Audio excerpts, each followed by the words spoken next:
Shalom Aleichem, heureux de vous retrouver pour un nouveau shiur. On va aujourd'hui ramener la Gemara dans Brachot, dans le Daf Lamed E Amud Aleph en bas. Mais avant de ramener la Gemara, de voir son enseignement, on va aller se projeter dans le Sefer Shemot, dans la Parashat Yitro. Le Pasuk nous dit comme ça: Lo tishta et Hashem Elokecha lashav. Tu ne prononceras pas, tu n'évoqueras pas, tu ne diras pas le nom d'Akadosh Baruch Hu en vain. Ki lo yekane Hashem et Asher Isa et Shemo lashav. Car nous dit Akadosh Baruch Hu, si tu évoques mon nom, je ne vais pas t'innocenter pour cela. Je ne vais pas te trouver des circonstances atténuantes. Non, tu n'as pas le droit de prononcer mon nom en vain. Comme ça nous dit le Pasuk, ça veut dire que je n'ai pas le droit de prononcer le nom d'Akadosh Baruch Hu en vain. On va donner deux exemples que on entend des fois. Des gens qui disent comme ça, qui par exemple quand ils voient quelqu'un tomber dans la rue ou à la maison, ils disent Shakai, Shakai, qui est un démon d'Akadosh Baruch Hu. D'après l'enseignement dans la Parashat Yitro, je n'ai pas le droit de le dire. Ou alors, quand je vois quelqu'un dans la rue et je lui demande comment vas-tu, il me répond Toda laquelle, avec le vrai nom d'Akadosh Baruch Hu. Si je vois le pasuk qui est devant moi, je n'ai pas le droit de le dire. Il n'a pas le droit de dire en fait Toda laquelle, parce que c'est un des noms d'Akadosh Baruch Hu et c'est comme s'il le prononçait en vain. On va maintenant entrer dans la Gemara, dans Brachot, pour essayer de mieux comprendre cet enseignement-là. La Gemara dans Brachot nous dit Asur lo la adam shi'ane mina olam hazeh belo bracha. Un homme n'a pas le droit de profiter de ce monde sans bénédiction, sans bracha au préalable. Alors, ça veut dire que quoi? Ça veut dire qu'une personne ne peut pas rentrer quelque chose dans sa bouche sans au préalable bénir Akadosh Baruch Hu. En fait, il faut comprendre un petit peu. La Neshama, qui est une partie d'Akadosh Baruch Hu, qui est spirituelle, a été mise dans un gouffre, dans un corps qui est matériel. Akadosh Baruch Hu m'a donné ce corps-là et a dit comme ça: sache qu'à 120 ans, je vais reprendre ce corps. Et je veux le reprendre comme je te l'ai donné. Ça veut dire qu'en fait, j'ai une ordonnance d'Akadosh Baruch Hu, une obligation d'Akadosh Baruch Hu d'entretenir ce corps-là. Ce corps-là, je dois le soigner s'il est malade. Je dois aller chez le médecin, c'est obligatoire. Je dois aussi le nourrir ou lui donner à boire. Maintenant, la Torah nous dit, en fait, la Gemara nous enseigne que je n'ai pas le droit de rentrer quelque chose dans ma bouche au préalable sans faire une bénédiction. Que veut nous dire la Gemara? La Gemara nous dit en fait que je n'ai pas le droit de demander en fait à quelqu'un quelque chose sans au préalable lui dire s'il te plaît, puis-je prendre cette chose-là. Je n'ai pas le droit de rentrer chez quelqu'un et dire je prends cette chose-là. Non, c'est interdit, c'est du vol. La même chose ici. De la même façon que un homme vis-à-vis d'un autre homme n'a pas le droit de prendre quelque chose parce qu'il l'a volé, de la même façon, à Kadosh Baruch Hu, quand je fais une bénédiction, si je fais la bénédiction, je ne vole pas à Kadosh Baruch Hu. Si je ne fais pas la bénédiction, alors c'est comme si je volais à Kadosh Baruch Hu. Parce que tout appartient à Kadosh Baruch Hu. D'où sait-on que tout appartient à Kadosh Baruch Hu? Nous avons un pasuk de Teilim dans le Perek 24, dans le premier pasuk, nous dit comme ça: les David Mizmor, un chant de David. L'Hachem Haaretz Umloa Tevel Ve'yoshveva. Pour Akadosh Baruch Hu appartient la terre et tout ce qui y contient. Tevel Ve'yoshveva, le monde et tout ce qui habite sur elle. Ça veut dire que le pasuk nous dit textuellement que tout ce qui appartient, tout ce qui est à l'intérieur de la terre et tout ce qui est sur la terre appartient à Akadosh Baruch Hu. Donc de la même façon, en fait, nous enseigne le pasuk et nous enseigne la Gemara aussi que quand je vais demander quelque chose à quelqu'un, je dois en fait lui demander avec une marque de politesse qui est Bevakasha. Est-ce que je peux? Les Chachamim eux-mêmes n'ont pas pu instituer la même forme de politesse que nous faisons à une personne normale, une personne comme nous. Pourquoi? Parce qu'on s'adresse à Akadosh Baruch Hu qui est Meler Malchei Amechim Akadosh Baruch Hu, le maître du monde. Donc les Chachamim ont institué une bracha. De la même façon, quand je vais manger un fruit de l'arbre, je dois dire Baruch Ata Hashem Elokeinu Melech Haolam Borei Pei Haaretz.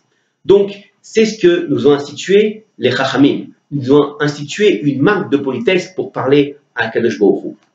De même, la Gemara vient nous enseigner qu'en fait, cette marque de politesse, je dois la dire à chaque fois que je vais rentrer quelque chose dans ma bouche. Maintenant, les Chachamim nous disent que si je ne sais pas les faire, si je ne connais pas les marques de politesse que je dois dire, pour rentrer quelque chose dans ma bouche, pour m'adresser à Kadosh Baruch Hu, pour lui demander la permission de prendre cette chose-là ou de manger cette chose-là, alors je dois aller voir un Rav pour qu'il m'enseigne les marques de politesse. Maintenant, les Chachamim nous disent que si on dit que tout appartient à Kadosh Baruch Hu, alors même quand je l'ai avalé, même quand je l'ai mangé, il appartient toujours à Kadosh Baruch Hu, alors qu'est-ce que ça nous change? Non. On a un enseignement dans Teilim, dans le Teilim 116, qui nous dit comme ça. Dans le Pasuk Tetzaïm, il nous dit comme ça. Hashamaim shamaim l'Hashem ve'aretz natan livnei adam.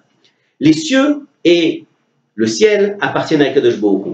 Ve'aretz et la terre, natan livnei adam, a été donné pour l'homme.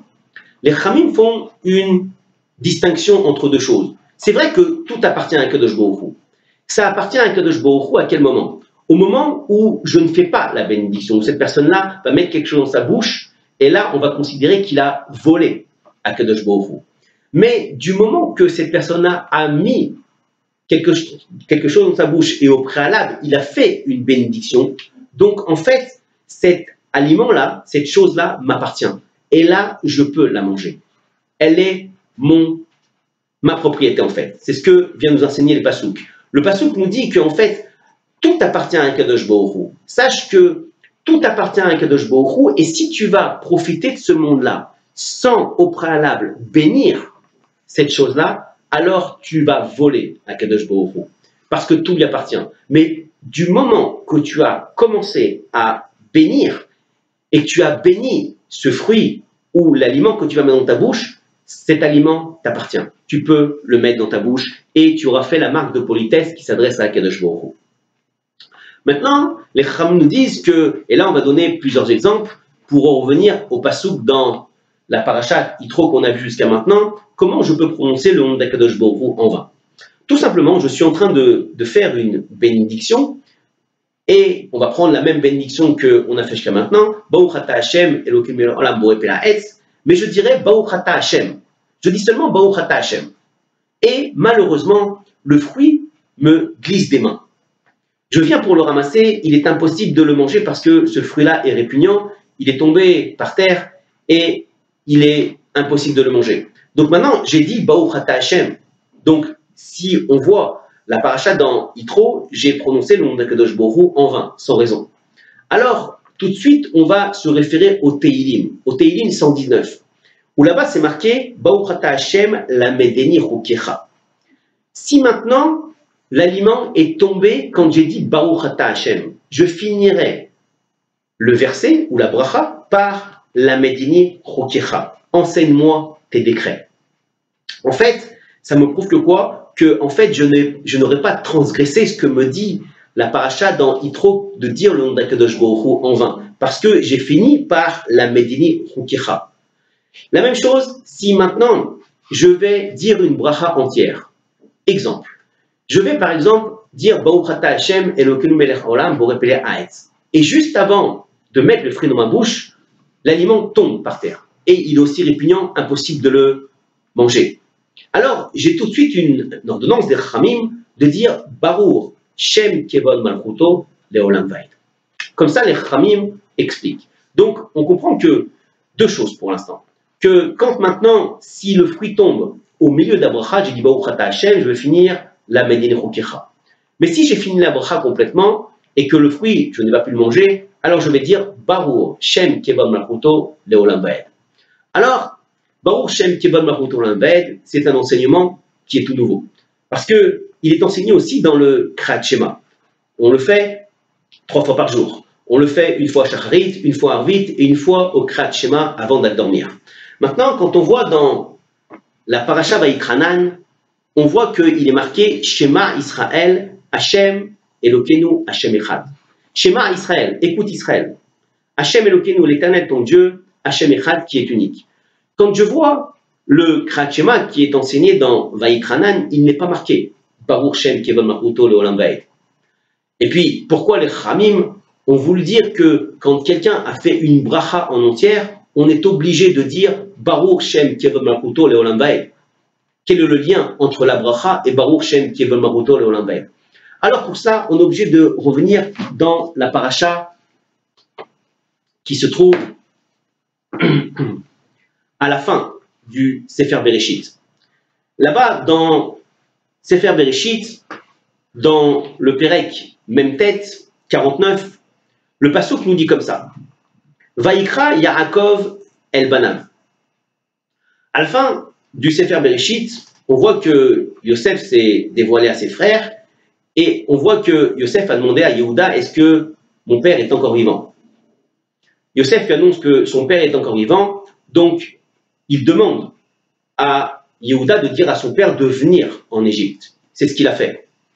Yaakov est venu en Égypte avec 70 personnes et il est venu voir son fils Yosef.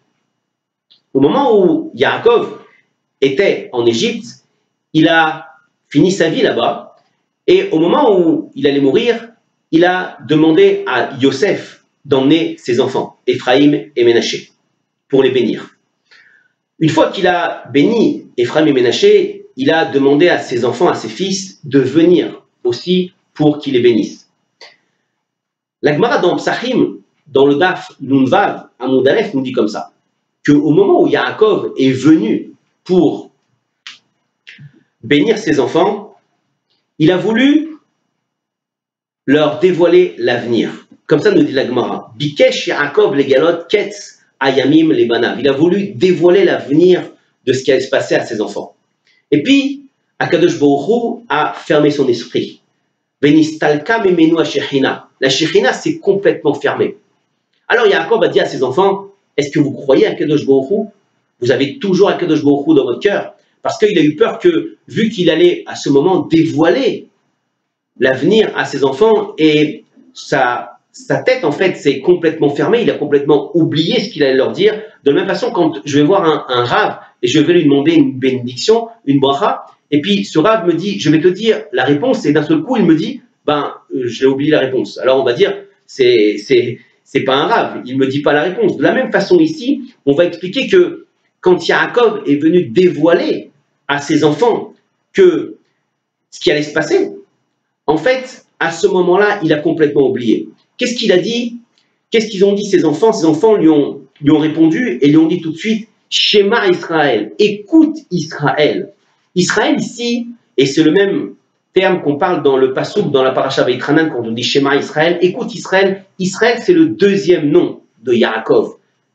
On ne parle pas du peuple d'Israël, on parle de Yaakov. Les enfants de Yaakov ont dit, écoute Israël, Hachem Elokeinu, Hachem, l'Éternel notre Dieu, Hachem Echad, Hachem est un seul. En fait, ils sont en train de dire à Yaakov, sache que c'est pas parce que tu nous as pas dévoilé ce que tu voulais nous dire.